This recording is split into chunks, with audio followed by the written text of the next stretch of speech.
अस्सलाम वालेकुम रहमतुल्लाहि व बरकातहू। फ़ज़ाइल अमाल का पहला बाब हकायत सहाबा से दीन की खातिर सख्तियों का बर्दाश्त करना और तकलीफ व मुशक्क़त का झेलना। हुज़ूर अक़दस सल्लल्लाहु अलैहि वसल्लम और सहाबा कराम रज़ी अल्लाह तआला अन्हु ने दीन फैलाने में जिस कदर तकलीफें और मुशक्क़तें बर्दाश्त की हैं, इनका बर्दाश्त करना तो दरकिनार, इसका इरादा करना भी हम जैसे नालायकों से दुश्वार है। तारीख की किताबों में इन वाक़यात से भरी हुई है, मगर इन पर अमल करना तो अलहदा रहा। हम इनके मालूम करने का भी तकलीफ नहीं करते। इस बाब में चंद किस्सों के नमूने के तौर पर जिक्र करना है। इनमें सबसे पहले हुज़ूर अक़दस सल्लल्लाहु अलैहि वसल्लम का एक किस्सा है। इब्तिदा करता हूँ कि हुज़ूर करीम सल्लल्लाहु अलैहि वसल्लम की बाबरकत का जरिया है। हम उनके बारे में जानने की सहाबा ने हम तक ये दिन आसानी से नहीं मिला। सहाबा ने हम तक ये दिन कितने मुशक्क़तों से अपने बच्चों को कुर्बान करके, बच्चों को कुर्बान करके और औरतें बेवाएं हो के ऐसे में लाया गया दिन है। आसानी से हम तक नहीं आया, इसकी हमें कदर करनी चाहिए। हमें ये बहुत बड़ा तोहफा मिला है कि हमें आसानी से मिला है। हम उस पर अमल भी नहीं करेंगे तो क़यामत के दिन हमारे गिरेबान पकड़ेंगे। सहाबा, सहाबिया, सभी वो बच्चे नन्हे नन्हे जो शहीद हुए हैं, हमें सिर्फ इसके बारे में जानकर अमल करना है। तो अमल करने की नीयत से मेरी वीडियो को भी शेयर करिए, सब्सक्राइब करिए, बेल आइकन को दबाना ना भूलिए। हुजूर करीम सल्लल्लाहु अलैहि वसल्लम के ताइफ का सफर। नबूवत मिल जाने के बाद 9वें बरस तक नबी करीम सल्लल्लाहु अलैहि वसल्लम मक्के मुकर्रमा में तबलीग फरमाते रहे और कौम की हिदायत और इस्लाह की कोशिश फरमाते रहे। लेकिन थोड़ी सी जमात के सिवा जो मुसलमान हो गए थे और थोड़े से ऐसे लोगों के अलावा जो बावजूद मुसलमान ना होने के आप सल्लम की मदद करते थे। अक्सर कुफार मक्का आप सल्लम और आपके सहाबा कराम रज़ी अल्लाह तआला अन्हुम अजमईन को हर तरह की तकलीफें पहुंचाते थे, मजाक उड़ाते थे और जो हो सकता था इनसे दरगुजर ना करते थे। हुजूर अक़दस सल्लल्लाहु अलैहि वसल्लम के चचा अबू तालिब भी इन्हीं नेक दिल लोगों में थे, जो बावजूद मुसलमान न होने के हुज़ूर सल्लल्लाहु अलैहि वसल्लम की हर किस्म की मदद फरमाते थे। 10वें साल जब अबू तालिब का भी इंतकाल हो गया तो काफी रोने और भी हर तरह खुले मेहर इस्लाम से रोकने और मुसलमानों को तकलीफ पहुंचाने का मौका मिला। हुजूर अक़दस सल्लल्लाहु अलैहि वसल्लम इस ख्याल से ताइफ तशरीफ ले गए और वहां के कबीले सकीफ की बड़ी जमात, अगर कबीले मुसलमान हो जाए तो मुसलमानों को इनको तकलीफ से नजात मिलेगी और इनके फैलने की बुनियाद बढ़ जाएगी। वहां पहुंचकर कबीले के 3 सरदारों से जो बड़े बड़े दर्जे के समझे जाते थे गुफ्तगू फरमाई, अल्लाह के दीन की तरफ बुलाया और अल्लाह के रसूल की यानी अपनी मदद की तरफ मुतवज्जा किया। मगर इन लोगों ने बजाय इसके दीन की बातें कबूल करते ये कम से कम अरब की मशहूर मेहमान नवाजी के लिहाज से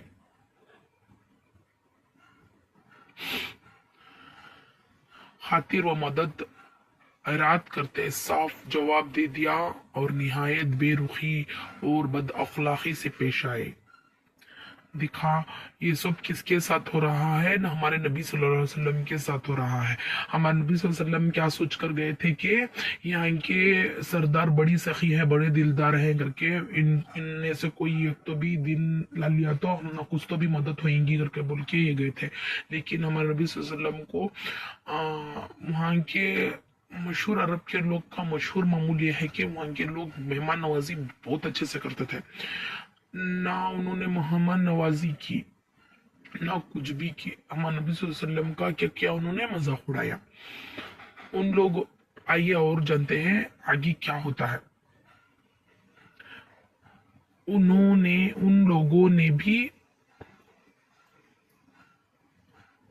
لوگوں نے بھی یہ گوارا نہ کیا کہ آپ کے یہاں قیام فرما لے۔ جن لوگوں کو سردار سمجھ کر بات کی تھی کہ وہ شریف ہوں گے اور مہذب گفتگو کریں گے، ان میں سے ایک شخص بولا کہ او ہو، آپ ہی کو اللہ نے نبی بنا کر بھیجا ہے۔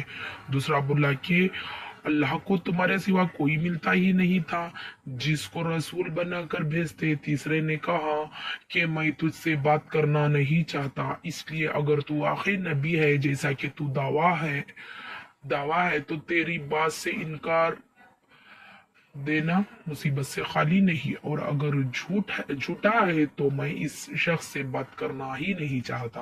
اس کے بعد ان لوگوں سے نا امید ہو کر حضور اقدس صلی اللہ علیہ وسلم نے اور لوگوں سے بات کرنے کا ارادہ فرمایا۔ آپ تو ہمت اور استقبال کے پہاڑ تھے، مگر کسی نے بھی قبول نہ کیا، بلکہ بجائے قبول کرنے کے حضور صلی اللہ علیہ وسلم سے کہا کہ ہمارے شہر سے فوراً نکال جاؤ۔ دیکھیے ہمارے نبی نے کتنے تکلیفیں برداشت کیے ہیں، اور جہاں تمہاری چاہت کی جگہ ہو وہاں چلے جاؤ۔ حضور صلی اللہ علیہ وسلم جب ان سے بالکل مایوس ہو کر واپس ہونے لگے تو ان لوگوں نے شہر کے لڑکوں کو پیچھے لگا دیا کہ آپ صلی اللہ علیہ وسلم کا مذاق اڑائیں، تالیاں پیٹے، پتھرے مارے، حتیٰ کہ آپ صلی اللہ علیہ وسلم کے دونوں جوتے خون سے جاری ہونے سے رنگین ہو گئے۔ حضور صلی اللہ علیہ وسلم اس حالت میں واپس ہوئے جب راستے میں ایک جگہ ان شریروں سے اطمینان ہوا تو حضور صلی اللہ علیہ وسلم نے یہ دعا فرمائی۔ دیکھیے کتنی مصیبتیں برداشت کیا ہمارے نبی صلی اللہ علیہ وسلم نے۔ خالی ان کی محبت ہے کر کے، میلاد پہ ڈھول ڈھمکے کر کے ناچنے سے، میں عاشق رسولوں کو چیخ مارنے سے یہ نہیں ثابت ہوتا۔ ہمارے نبی صلی اللہ علیہ وسلم بتائے ہوئے راستے پر چلنے سے ہمیں ان کی محبت پیدا ہوتی ہے، بہت مشکلوں سے لائے ہیں۔ آئیے دیکھتے ہیں کیا دعا فرمائی۔ یہ دعا ہم بھی کرنے سے اللہ تعالیٰ ہمیں بھی قبول فرماتا ہے، آپ بھی کرنے کی کوشش کیجئے، انشاءاللہ آپ کے لیے بھی خیر و برکت کا سبب بنے گا۔ آئیے ہم جانتے ہیں۔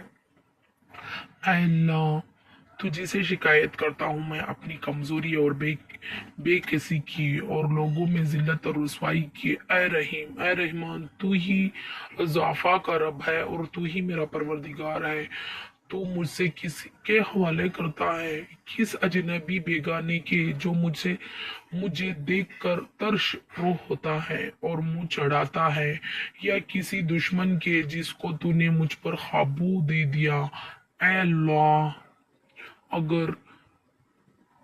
اگر تو مجھ سے ناراض نہیں ہے تو مجھے کسی بھی پرواہ نہیں ہے، تیری حفاظت مجھے کافی ہے۔ میں تیرے چہرے کے اس نور کے طفیل جس سے تمام اندھیریاں روشن ہو گئے اور جس سے دنیا اور آخرت کے سارے کام درست ہو جاتے ہیں، اس بات سے پناہ مانگتا ہوں کہ مجھ پر تیرا غصہ ہو یا تو مجھ سے ناراض ہو۔ تیری ناراضگی کا اس وقت تک دور کرنا ضروری ہے کہ جب تک تو راضی نہ ہو، نہ تیرے سوا کوئی طاقت ہے نہ قوت۔ دیکھیے ماشاءاللہ کتنی پیاری دعا ہے۔ آپ بھی اپنی زندگیوں میں جو بھی پریشانیاں آئیں، یہ دعا کو صلاۃ التسبیح پڑھ کر دعا کیجئے، انشاءاللہ آپ کی حاجتیں ضرور پوری ہوگی۔ بس اتنا دعا کرنا تھا کہ مالک ملک کی شان خاری کو اس پر جوش آنا ہی تھا کہ حضرت جبرائیل علیہ السلام نے آ کر سلام کیا اور عرض کیا، اللہ تعالیٰ نے آپ کی قوم کی وہ گفتگو جو آپ سے ہوئی سنی، ان کے جوابات سنے، اور ایک فرشتے کو جس سے متعلق پہاڑ کی خدمت ہے آپ کے پاس بھیجا ہے کہ آپ کو جو چاہے اسے حکم دے۔ اس کے بعد اس فرشتے نے سلام کیا اور عرض کیا کہ جو ارشاد ہو میں اس کی تعمیل کروں گا۔ ارشاد ہو تو دونوں جانب کے پہاڑ पहाड़ों को मिला दूं जिससे ये सब दरमियान में कुचल जाए, और जो सजा आप तजवीज़ फरमाए हुजूर सल्लल्लाहु अलैहि वसल्लम की रहीम व करीम ज़ात ने जवाब दे दिया कि मैं अल्लाह से इसकी उम्मीद करता हूँ कि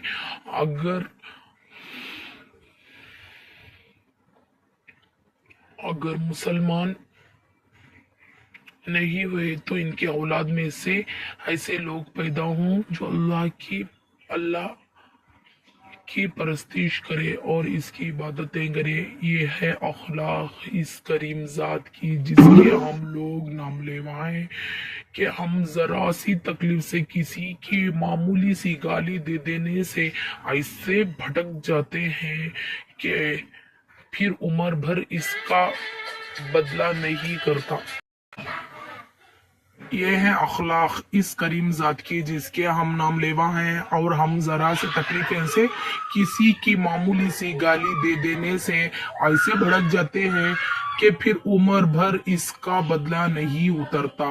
जुल्म पर जुल्म इस पर करते रहते हैं और दावा करते हैं अपने मोहम्मदी होने का, नबी करीम सल्लल्लाहु अलैहि वसल्लम के पैरव बनने का। नबी करीम सल्लल्लाहु अलैहि वसल्लम इतनी सख्त तकलीफें मुशक्कत उठाने के बावजूद ना बद्दुआ फरमाते हैं ना ही कोई बदला लेते हैं।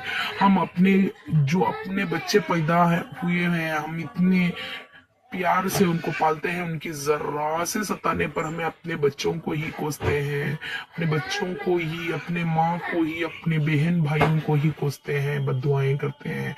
हम फिर दावा करते हैं मोहम्मदी होने का। तो इस लेसन से आपने कुछ तो सीखा हो तो इस पर अमल करें। अल्लाह हमें और तुम्हें अमल करने की तौफीक अता फरमाए, दिन को सीखने सिखाना की तौफीक दे। आमीन सुम्मा आमीन या रब्बुल आलमीन। मेरी वीडियो पसंद है तो सब्सक्राइब करें, शेयर करें। एक हदीस को शेयर करना सदका जारिया है, और एक सुन्नत का और एक हदीस का पहनाना 100 शहीदों का सवाब है। आज के लिए इतना ही, हम फिर मिलेंगे एक दूसरी स्टोरी में। अल्लाह हाफिज। आज के लिए इतना ही, अल्लाह हाफिज। अपना ख्याल रखिए।